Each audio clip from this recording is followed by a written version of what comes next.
Olá, pessoal!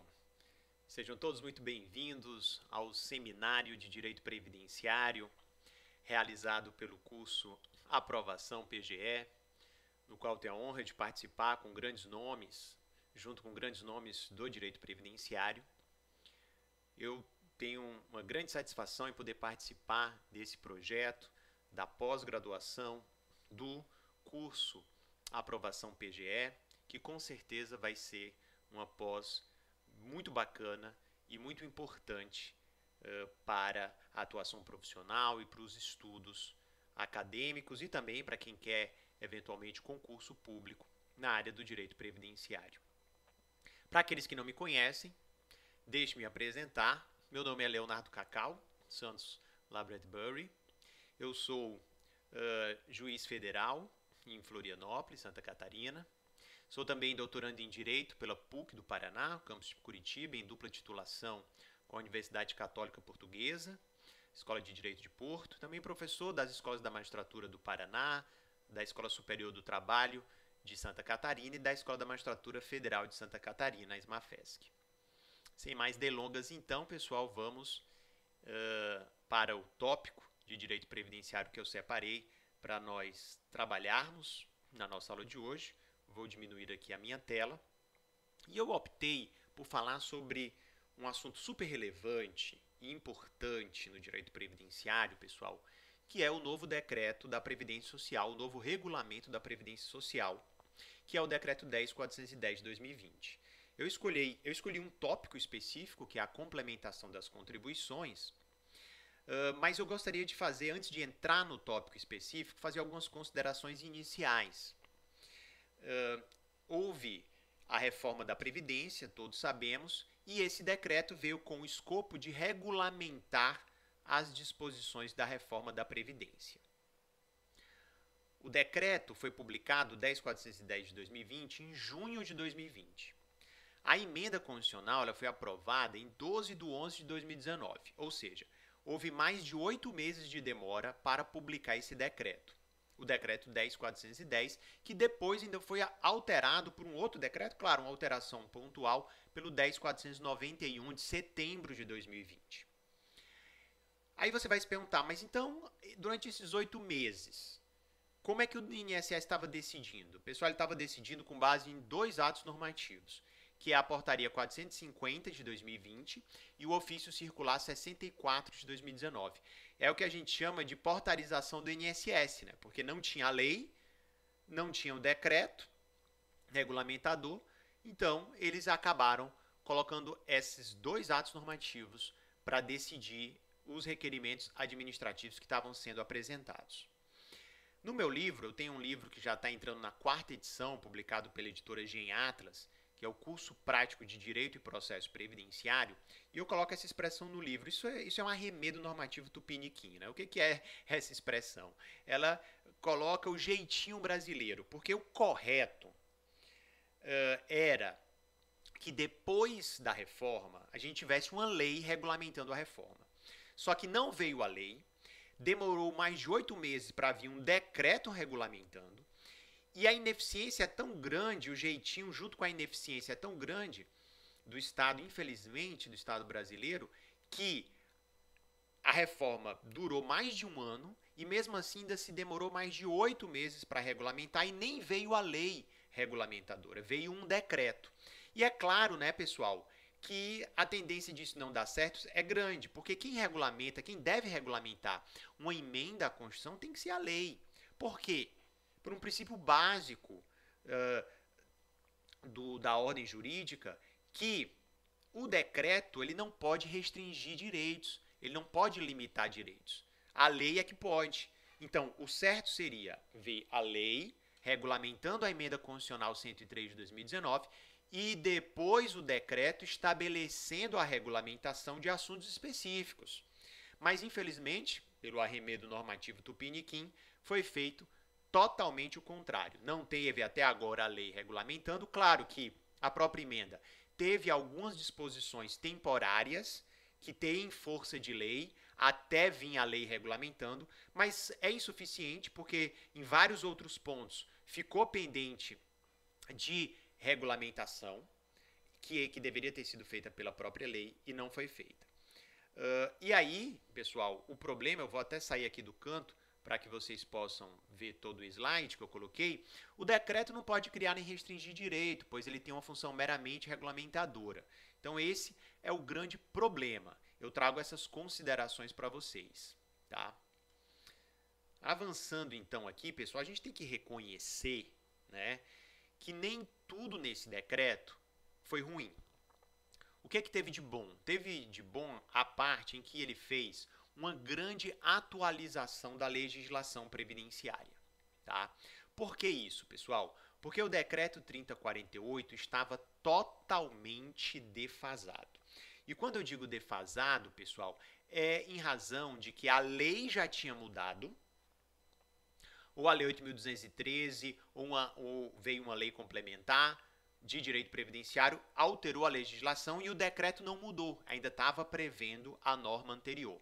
E eu vou trazer aqui 3 situações importantes que houve a atualização. Então, antes da gente entrar no nosso tópico específico, eu vou falar sobre essas 3 atualizações importantes. Até porque antes da gente criticar, a gente não pode só criticar por criticar, a gente tem que trazer também o que houve de bom. E houve coisas boas desse decreto.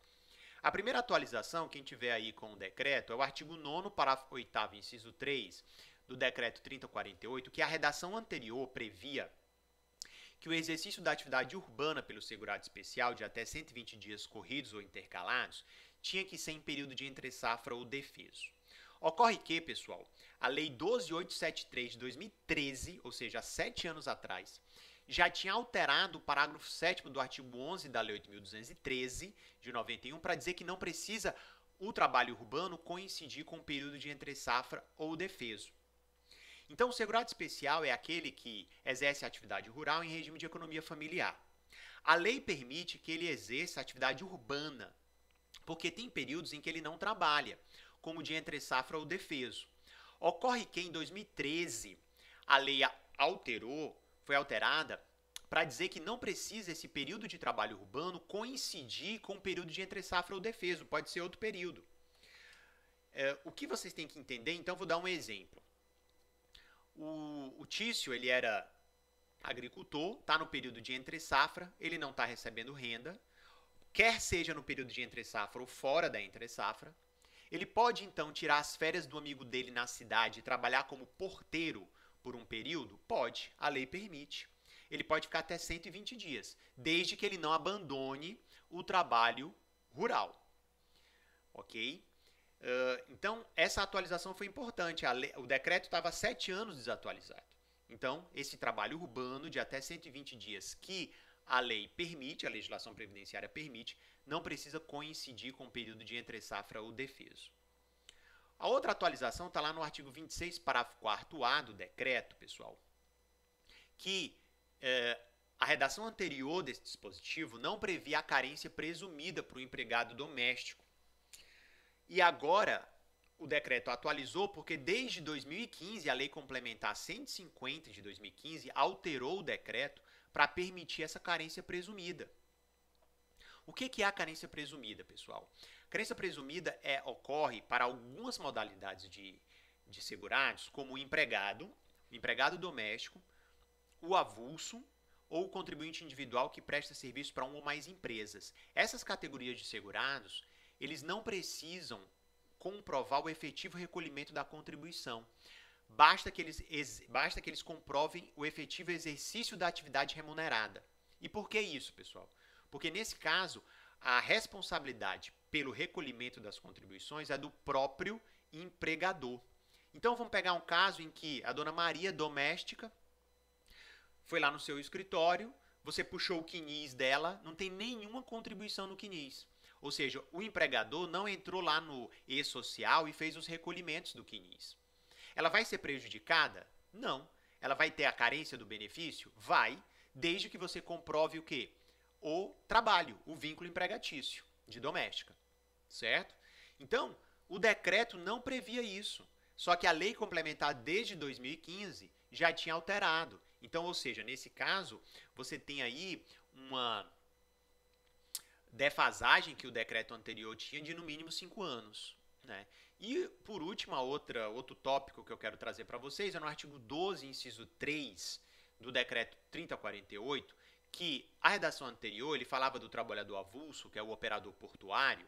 Ele fazia ainda menção, o decreto, à Lei 8.630 de 93. Só que não é mais essa lei que regulamenta. A lei que regulamenta é a 12.815 de 2003, ou seja, há 7 anos já tinha sido mudado a lei. E o decreto ainda fazia menção à lei anterior. Então veio o novo decreto e fez essa atualização. Então, pessoal, o que a gente tem que entender, né, e isso eu reputo relevante, é que nem tudo é ruim nesse decreto. Nem tudo é ruim. É claro que a gente pode falar que muita coisa foi negativa, foi, mas tiveram outras coisas positivas. E o que eu quero trazer aqui para vocês são essas atualizações da legislação previdenciária que eu considero muito relevantes e importantes, certo? Muito bem, pessoal. Mas nem tudo são flores, como eu falei. Nós tivemos vários pontos polêmicos. É claro que na nossa aula de hoje eu não vou ter tempo de abordar todos. Eu escolhi um tópico que é a complementação das contribuições, que a gente vai falar para vocês. Mas o que eu quero que vocês entendam, e isso a meu ver é super relevante, é referente aos pontos polêmicos. Todos os pontos polêmicos envolvem aquela situação que eu passei para vocês. Qual? De que o decreto excedeu, coloquei aqui no slide, ó, o seu poder regulamentar. Por quê? Como não teve a lei regulamentando a emenda à Constituição, isso foi feito de forma per saltum pelo próprio decreto, é lógico que a tendência é ele extrapolar em determinados pontos, e ele extrapolou em vários pontos. E quando ele extrapola, qual é o problema disso, pessoal, do ponto de vista jurídico? Você tem uma ofensa ao princípio da legalidade, porque o decreto não pode restringir um direito sem amparo legal, salvo aquela situação específica do decreto autônomo, que não é esse caso, que até o decreto autônomo está lá na Constituição. O nosso caso aqui ele é um decreto regulamentar, o decreto 10.410 de 2020, ele é um decreto regulamentar, ele não pode restringir direitos dos segurados. E em muitos casos ele restringiu. E isso ofende o princípio da legalidade. Em outros casos, pessoal, a situação é tão grave que algumas disposições desse decreto violou a própria Constituição, estabeleceu de forma diferente da Constituição. É o que a gente vai ver hoje. Então veja, olha o arremedo normativo tupiniquim. Um decreto alterando a Constituição. Isso é só no Brasil. Isso é uma situação inimaginável de quem preza pela aplicação da teoria da norma jurídica, né? Um decreto feito unilateralmente, que não passa pelo crivo do Congresso Nacional, é um ato do Poder Executivo, né? Simplesmente alterando uma norma aprovada nas duas casas do Congresso Nacional, com quórum qualificado, que é uma emenda à Constituição. A gente vai já ver isso, né? É só no Brasil que acontece essas inversões absurdas, esses arremedos normativos tupiniquim, que eu volto para a expressão que eu uso no meu livro, né? Muito bem, pessoal. Então eu gosto sempre de trazer esse panorama geral, porque você com o panorama geral, quando estiver estudando especificamente algum ponto, você vai se lembrar disso que eu estou falando. Opa, aqui está tendo um excesso, né? Aqui está tendo uma violação ao princípio da legalidade, porque não tá na emenda isso daqui. Não tem lei ainda prevendo, ou seja, manteve-se a lei 8.213. Como é que pode um decreto ter esse poder? Não pode, né? Porque viola principalmente isso que eu falei, essa carga democrática que um decreto não tem. Um decreto não passa pelo Congresso Nacional. Então não pode restringir um direito que não foi debatido democraticamente pelos representantes do povo, né? Então, isso é muito relevante e a gente precisa ter essa consciência, tá? Muito bem. Vamos então agora, pessoal, entrar no ponto e no tópico específico da minha aula, o tópico que eu quero abordar com vocês e que eu reputo de muita relevância, que é a complementação, utilização e o agrupamento das contribuições. Por que que eu entendo relevante? Porque nesse ponto, pessoal, houve uma mudança substancial trazida pela reforma da Previdência. Uma mudança que eu digo estrutural, inclusive, né? Vamos entender, e aqui eu trouxe o texto lá do artigo 29 da emenda 103 de 2019, que diz assim, ó: até que a lei entre em vigor, até que entre em vigor a lei que dispõe sobre o parágrafo 14 do 195, segurado que, no somatório de remunerações auferidas no período de um mês, receber remuneração inferior ao limite mínimo mensal do salário de contribuição, ele vai poder o quê? Complementar a contribuição para alcançar o limite mínimo. Então, o que que a reforma fez? Antes, até 13 de 11 de 2019, que é a data da entrada em vigor da emenda 103, o empregado, o trabalhador doméstico, o empregado doméstico, o avulso, eles poderiam contribuir abaixo de um salário mínimo. Não havia necessidade de complementação das contribuições. Essa complementação das contribuições, ela havia para o contribuinte individual. Até porque o contribuinte individual ele tem uma capacidade econômica maior, então ele poderia complementar. Não havia essa necessidade para os empregados, nem para o avulso. Até porque esses empregados, muitos, são baixa renda, não têm capacidade econômica para complementar. E, além disso, já tem a cota patronal, a cota da própria empresa. Né? E como o nosso sistema é solidário, os benefícios que substituem a renda, como a aposentadoria, por exemplo, auxílio-doença, eles têm que ser no mínimo de um salário mínimo. Muito bem, agora a lógica mudou. O que que mudou? Mudou porque se esse segurado contribui, por exemplo, com R$600, esse empregado, ele vai ter que contribuir, ele vai ter que complementar. O que é a complementação? É pagar essa diferença do salário mínimo. Ou seja, ele vai diminuir o valor que ele contribuiu, R$600, diminui do valor do salário mínimo, aplica a alíquota de 7,5% e vai ter que complementar a contribuição. Isso é a complementação. A emenda permite também a utilização. O que é a utilização? É você utilizar o valor de uma contribuição que excedeu o limite mínimo de contribuição de uma competência em outra. Ou seja, é o caso que acontece, pessoal, quando você tem uma contribuição num valor alto, em um mês, por exemplo, você contribuiu com um salário mínimo e meio. Você pode, então, utilizar esse meio salário mínimo, que ultrapassou o salário mínimo, em outra contribuição abaixo de um salário mínimo? Pode, não tem problema. Isso é a utilização. E a outra é o agrupamento. O agrupamento são quando você utiliza contribuições inferiores ao limite mínimo de diferentes competências para aproveitar numa contribuição mínima. É o caso, por exemplo, em que o segurado, o empregado, ele trabalhou em janeiro, ganhou meio salário mínimo, e em fevereiro, outro meio salário mínimo. Ele pode agrupar essas duas contribuições para ficar uma só de um salário mínimo? Pode. Então você tem a complementação, a utilização e o agrupamento. E aí tem um parágrafo único que diz o seguinte: os ajustes de complementação e agrupamento de contribuições previstos nesses três incisos somente podem ser feitos ao longo do mesmo ano civil. E aqui já é uma questão que se critica. Ora, mas por que restringiu ao longo do mesmo ano civil? E prevalece o entendimento que é o ano calendário, ou seja, estamos em 2021. Ele só pode, então, fazer, nos termos desse parágrafo único, a complementação, a utilização e o agrupamento dentro do mesmo ano calendário. Ou seja, se virar o ano, não pode. Ora, mas por que essa restrição? Por que essa restrição se na complementação ele vai ter o pagamento, se na utilização ele vai pegar, na utilização e no agrupamento ele vai pegar contribuições de outras competências? Por que limitar o mesmo ano civil? Não tem muita razoabilidade. Isso é um simples prejuízo, uma norma que só gera prejuízo ao empregador. Até porque o INSS tem como fazer os ajustes de utilização e agrupamento pelos próprios programas do INSS, utilizando outras competências de outros anos. Muito bem, mas a norma está lá e até pelo princípio da presunção de constitucionalidade, até eventualmente ser declarada inconstitucional, ela tem que ser aplicada.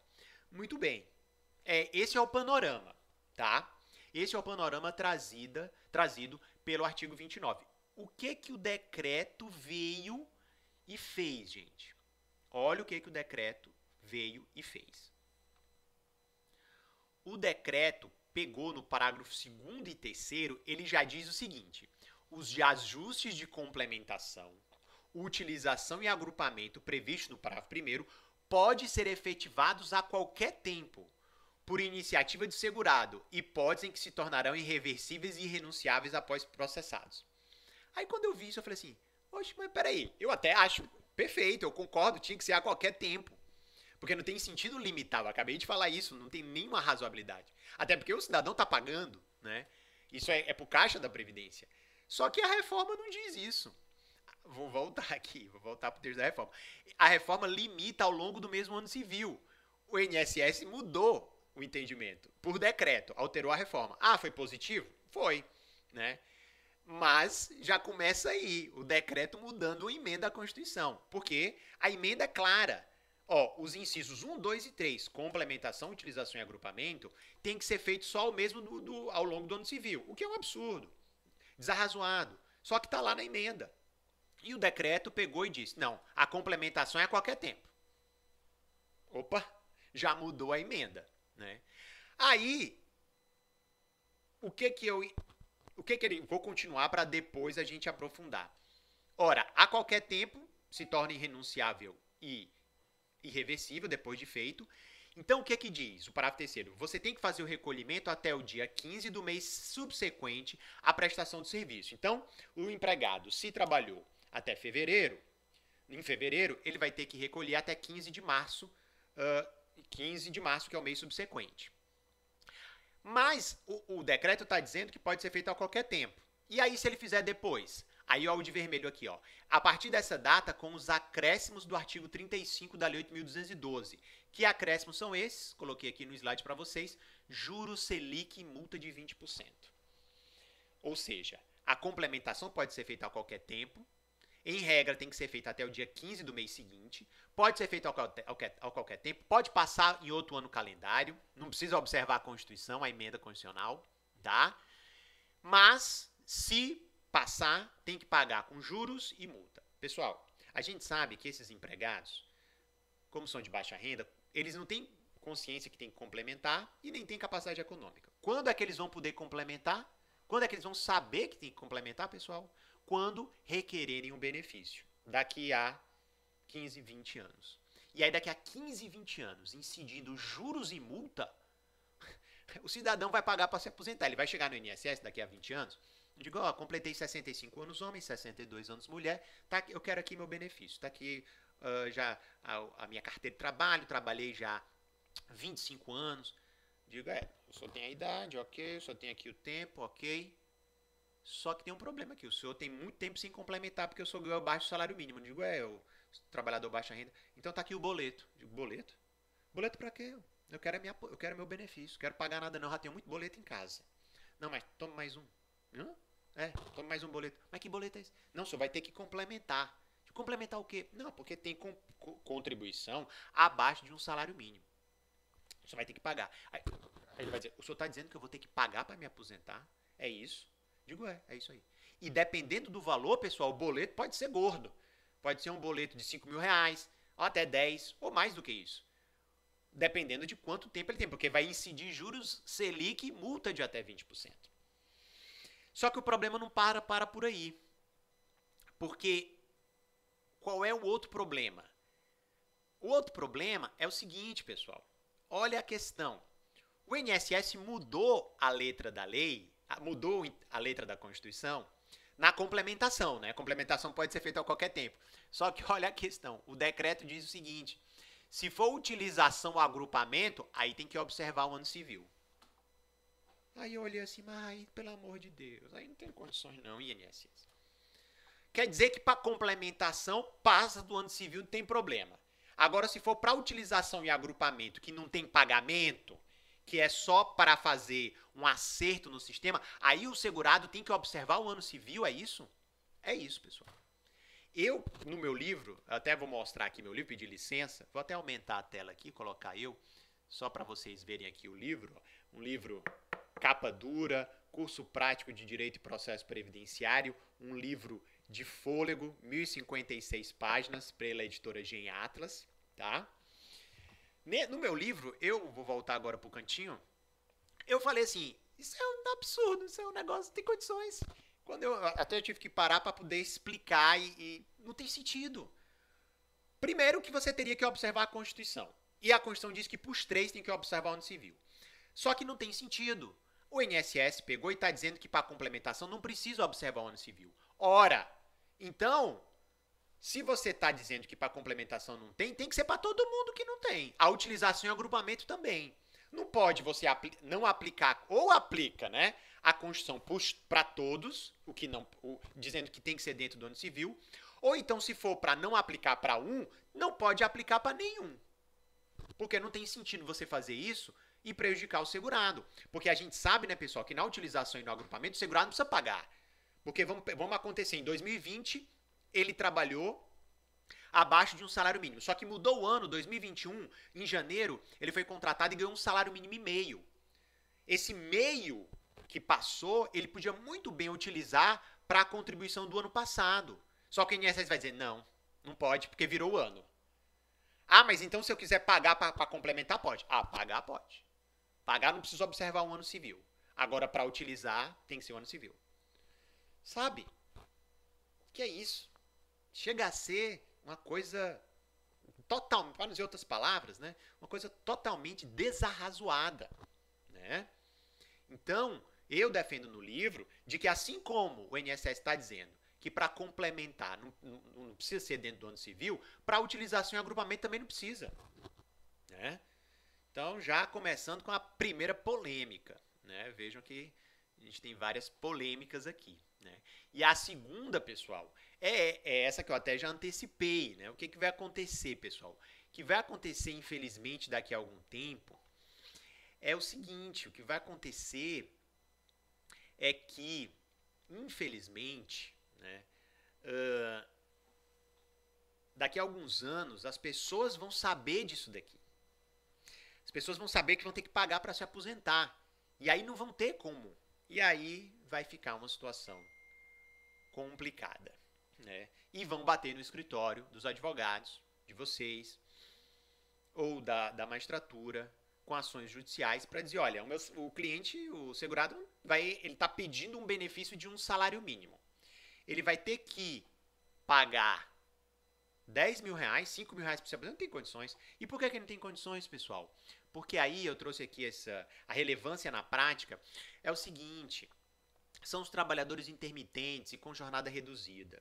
A reforma trabalhista de 2017, ela criou a figura dos trabalhadores intermitentes e ela alterou várias normas das jornadas reduzida. Em linhas gerais, os trabalhadores intermitentes são aqueles que alternam períodos de atividade com inatividade. É o caso, por exemplo, do garçom, que trabalha numa empresa de eventos, que só é chamado quando tem um evento. Ele pode ganhar R$500 no mês, 600. E agora, pessoal, isso foi incentivado desde 2017. As empresas atualmente não estão nem contratando mais empregados temporários, não. É tudo só intermitente. E aí, essa galera ganhando 600, 700 reais, tudo abaixo de um salário mínimo, o tempo não vai contar para se aposentar, a não ser que eles complementem. E aí, como é que fica? E o princípio da solidariedade? Né? Porque, veja, eles ganham 700 reais, mas a empresa também contribui a cota patronal sobre os 700. Como é que fica essa questão? Daqui a 10, 20 anos, quando eles forem se aposentar, o governo está dizendo aqui que eles vão ter que pagar para se aposentar. Eles vão ter que complementar a contribuição. Isso é uma questão super polêmica. Eu até entendo que os empregados, porque nós temos empregados que ganham no teto. Essas pessoas, eles têm capacidade econômica para complementar. A minha preocupação, e que eu escrevo no livro, são os empregados de baixa renda, que eles, como os intermitentes, vão se aposentar com um salário mínimo. Eles não têm condições de se aposentar, de complementar, pessoal. Se você exigir isso, vai acontecer muito o que aconteceu no Chile. O Chile fez uma reforma privatista na época do governo Pinochet, que reduziu em mais de 60% os valores das aposentadorias. As aposentadorias tiveram um valor muito abaixo do salário mínimo. Tanto é que o próprio governo depois, em razão da grande insatisfação, adotou leis que a gente chama de contra-reforma, ou seja, garantindo o valor básico de um salário mínimo. Porque um salário mínimo, pessoal, é o mínimo existencial, a pessoa precisa para sobreviver. E do ponto de vista macroeconômico, eu até cito no livro, indico um livro do professor Faleiros, professor aposentado da UNP. O livro dele é Para que serve a Previdência Social? E ele defende a tese que, do ponto de vista macroeconômico, a Previdência Social ela busca manter as bases do próprio capitalismo. É lógico isso. Por quê? Muitas pequenas cidades do interior, pessoal, o pagamento dos benefícios é que gera o comércio de bens e de serviços. Ora, muitas pequenas cidades do interior do Brasil, o comércio, os bares, os serviços, o trabalho é aquecido no pagamento dos benefícios. Basicamente é isso. Se você restringe o pagamento dos benefícios, diminui as pessoas que vão receber o benefício, mesmo que de um salário mínimo, isso vai prejudicar a economia. Isso vai gerar desemprego. Então, é necessário um equilíbrio. É claro que a gente precisa garantir a sustentabilidade do regime previdenciário, precisa. Temos déficit em razão do envelhecimento da população? Sim, a gente precisa tomar cuidado com isso. Só que não é apenas restringindo direitos previdenciários, principalmente o mínimo existencial, que a gente vai resolver esse problema da Previdência. Não vai ser dessa forma. A gente precisa cobrar de grandes devedores, a gente precisa diminuir a quantidade de refis, a gente precisa ter uma gestão eficiente que evite fraudes e que consiga recuperar as fraudes que foram feitas, os valores desviados. Então passa por uma gestão eficiente e não só diminuir direitos assegurados dos trabalhadores, direitos mínimos, básicos, né? Então a gente precisa ter essa consciência também. E isso é muito relevante.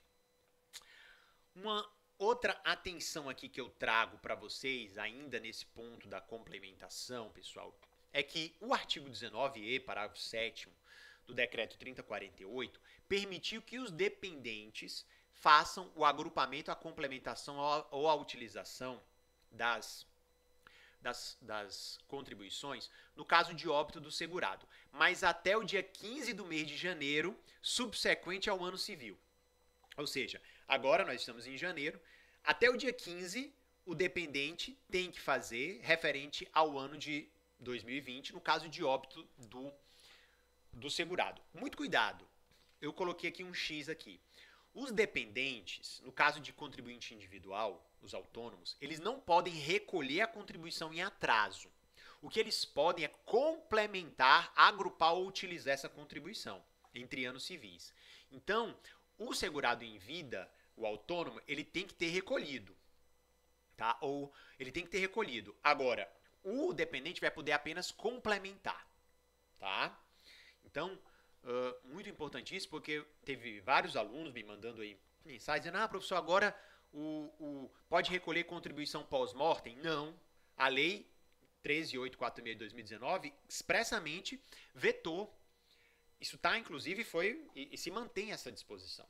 Tá? O que é permitido agora é a complementação ser feita pelo dependente, ou seja, tem que ter tido contribuição em vida, feito pelo segurado, e o dependente faz a complementação.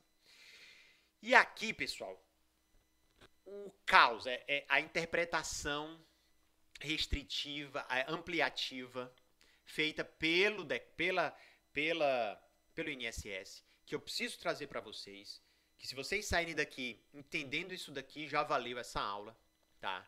Esse é o meu objetivo. Meu objetivo foi cumprido, tá?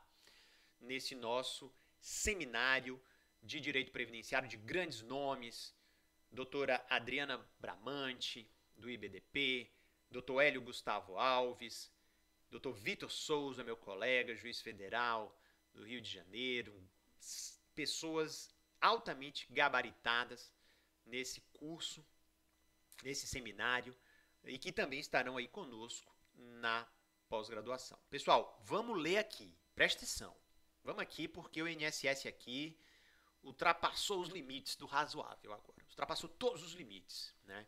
Inclusive eu estava em Brasília, falei isso, eu estava no Fonagef, convidado pela JUF, para fazer para palestrar sobre esse ponto no Fonagef. Agora em Brasília, antes do pico da pandemia, fizemos esse evento em Brasília. E estava quem do meu lado? Quem? Presidente do INSS. E eu falei isso, digo, olha, com todo respeito, eu acho que o INSS aqui ultrapassou o limite do que está no texto.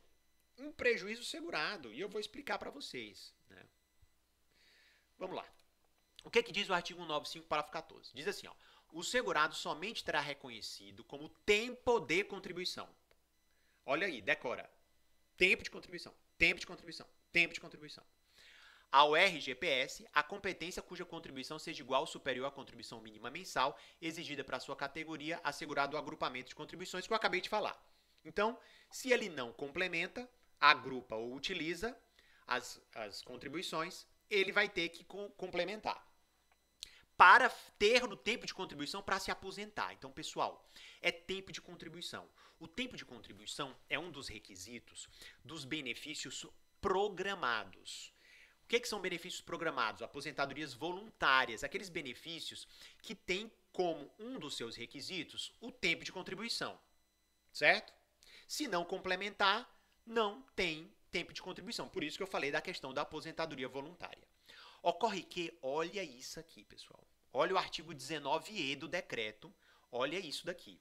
Olha o que diz o decreto. A partir de 13 de novembro de 2019, para fins de aquisição e manutenção de qualidade de segurado e de carência e de tempo de contribuição e de cálculo do salário de benefício exigido para o reconhecimento do direito ao benefício do RGPS e para fins de contagem recíproca, somente serão consideradas as competências cujo salário de contribuição seja igual ou superior ao limite mínimo mensal do salário de contribuição. Pessoal, olha o texto constitucional e olha o texto do decreto. Esse que está em vermelho, aquisição e manutenção de qualidade segurada e carência, não está no artigo 195, parágrafo 14. O que o INSS está fazendo? O INSS está fazendo interpretação ampliativa para exigir também, pessoal, a complementação das contribuições para fins de carência e manutenção da qualidade de segurado. Qual é a consequência prática disso, pessoal? Olha o absurdo. O absurdo é o seguinte, se o segurado for pedir um auxílio-doença, pessoal, auxílio-doença é benefício programado? Não. Não é benefício programado. É um benefício de risco. É um benefício não programado. Se ele não é programado, ele não tem como um dos seus requisitos de elegibilidade o tempo de contribuição. Ele pode ter o quê? A carência, em regra de 12 contribuições, salvo os casos de isenção de carência, como, por exemplo, acidente de trabalho ou as doenças graves, listadas lá no artigo 151 da Lei 8.213, tá? E a qualidade de segurado e a incapacidade temporária, devidamente comprovada pelo laudo pericial. Não tem tempo de contribuição. Só que aí o INSS, fazendo essa interpretação ampliativa, ele está, a partir de 13 de novembro de 2019, ele está exigindo complementação de contribuição, pessoal, para benefício não programado, para auxílio-doença. Então, nos casos que o auxílio-doença tem que a carência, as 12 contribuições, se essas contribuições forem abaixo de um salário mínimo, o segurado vai ter que complementar. Ora, mas isso não está na Constituição. O decreto está alterando a Constituição. Não tem carência, nem tem aquisição e manutenção de qualidade segurada na Constituição. Não está aqui no artigo 195, parágrafo 14. O decreto colocou. Como é que pode isso? O decreto alterando a Constituição. Bem-vindo ao Brasil. Isso acontece no Brasil. Isso, infelizmente, acontece no Brasil. Isso não está no texto constitucional. O texto constitucional é claro, só tem tempo de contribuição, está aqui de azul. Aí o decreto pegou e colocou aquisição e manutenção de qualidade de segurado e carência. E a consequência prática é isso. O segurado, então, pessoal, não vai ter nem qualidade de segurado. Olha o absurdo. A gente pode chegar num caso que o cara tem 10 anos de contribuição, está trabalhando, é um trabalhador intermitente, esses 10 anos de contribuição foi tudo abaixo de um salário mínimo. Um exemplo. Ele não tem nem qualidade de segurado, nos termos do decreto. Considerando que esse tempo seja a partir de 13 de 11 de 2019. Porque o tempo anterior, o próprio decreto dispõe que não precisa de complementação. Mas eu estou me referindo ao tempo a partir de 13 de 11 de 2019. Ou seja, se ele pedir uma aposentadoria por invalidez, ele vai ter que complementar. Se ele pedir um auxílio-doença, ele vai ter que complementar. Porque eu entendo e coloco no livro que esses benefícios não programados, que não tem como requisito de elegibilidade, requisitos para a concessão do benefício, tempo de contribuição, não precisa complementar.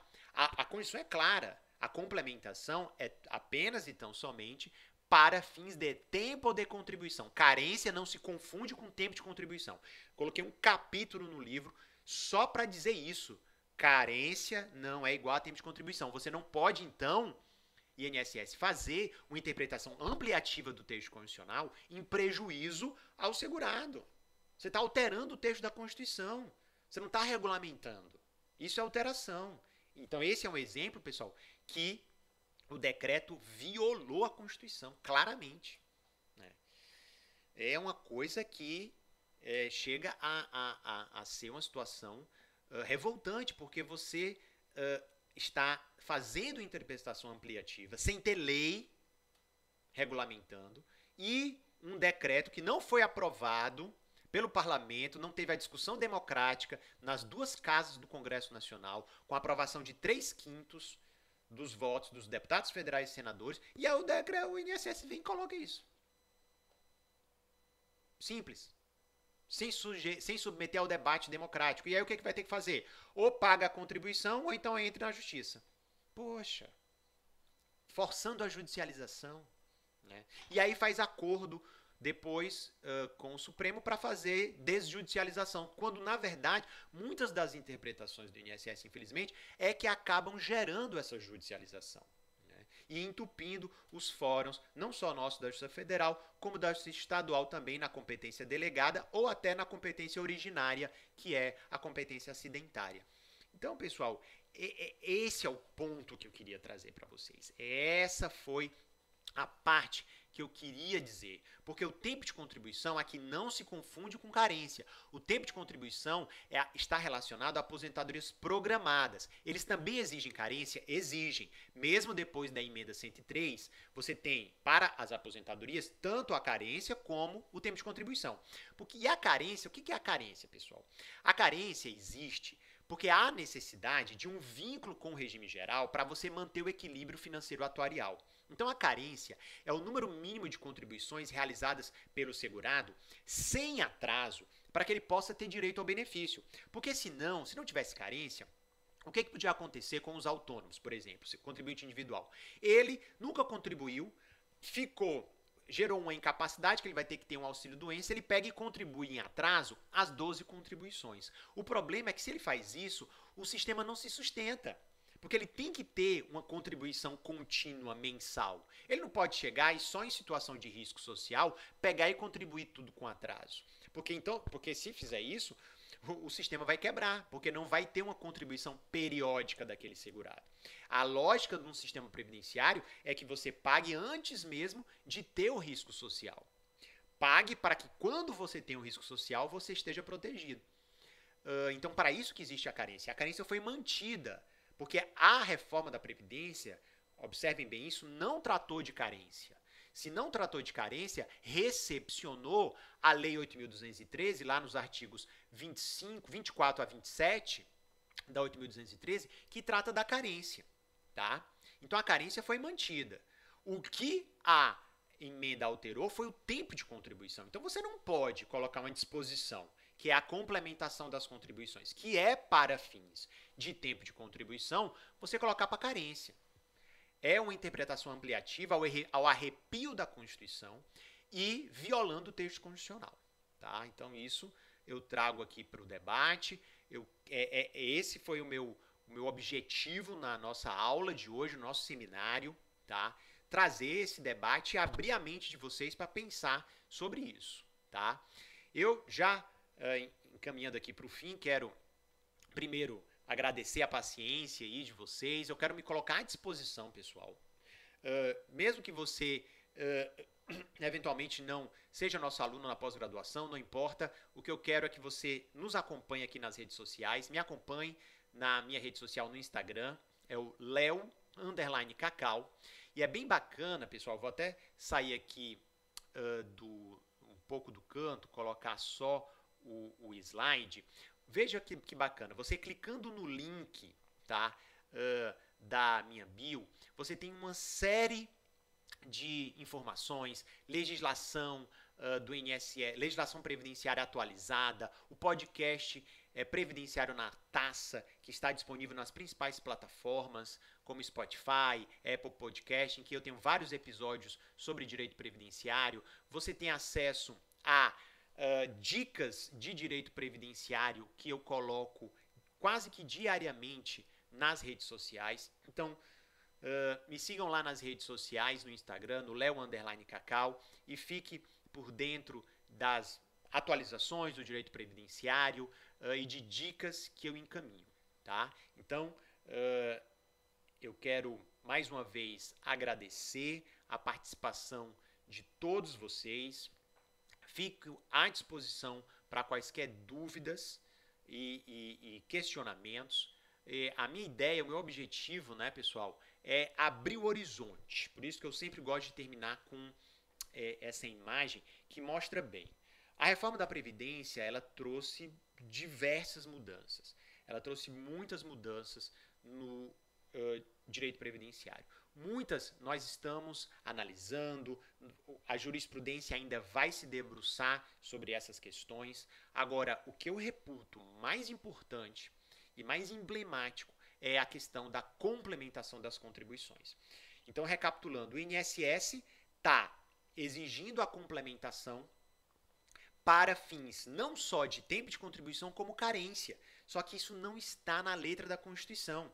Então, isso, a meu ver, é claramente inconstitucional. E, ao mesmo tempo, também ilegal, porque não tem lei restringindo. O decreto não pode restringir o texto da Constituição.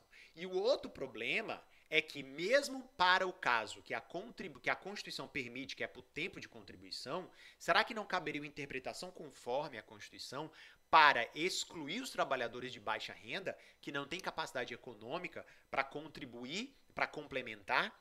Porque o que vai acontecer com eles daqui a alguns anos, quando eles requererem o benefício, é o quê? Eles vão entrar com um pedido e vão ter que pagar para se aposentar. Como fica o princípio da solidariedade sob a ótica da proteção social?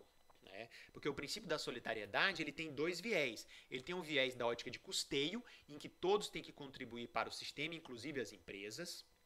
E tem também a ótica da proteção social, que é aquela ótica que garante o direito do segurado em receber o mínimo existencial, que é o salário mínimo, em substituição à sua renda.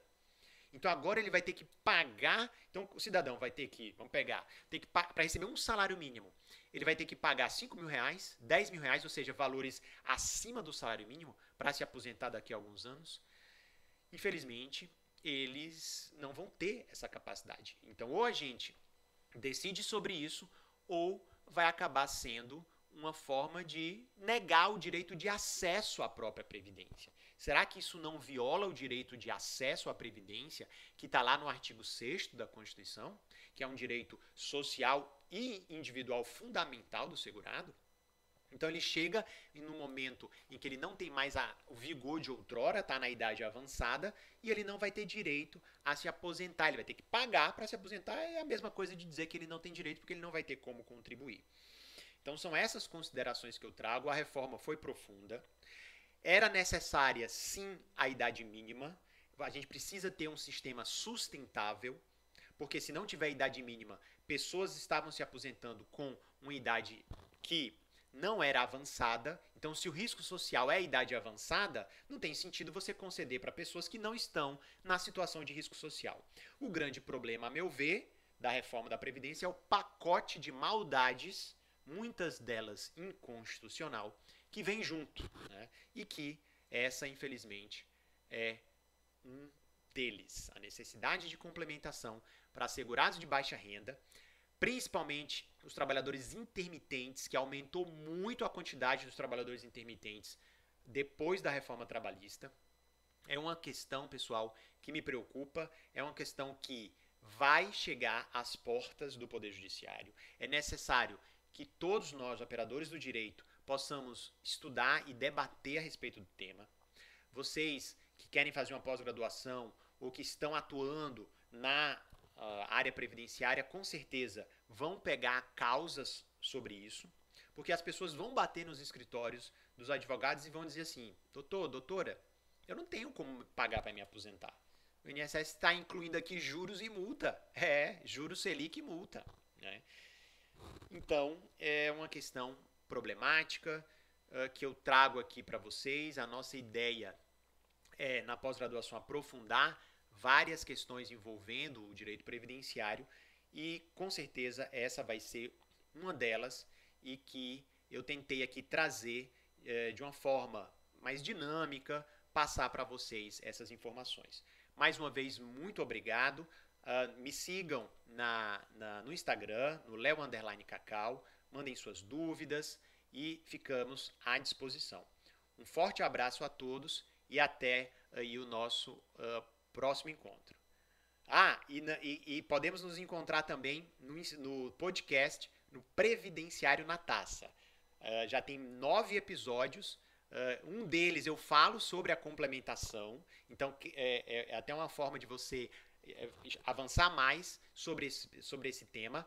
Entra lá no Spotify, na Apple Podcast ou qualquer outra dessa plataforma, Previdenciário na Taça. Tem 9 episódios, um deles é sobre justamente o tópico que nós falamos no nosso seminário de hoje.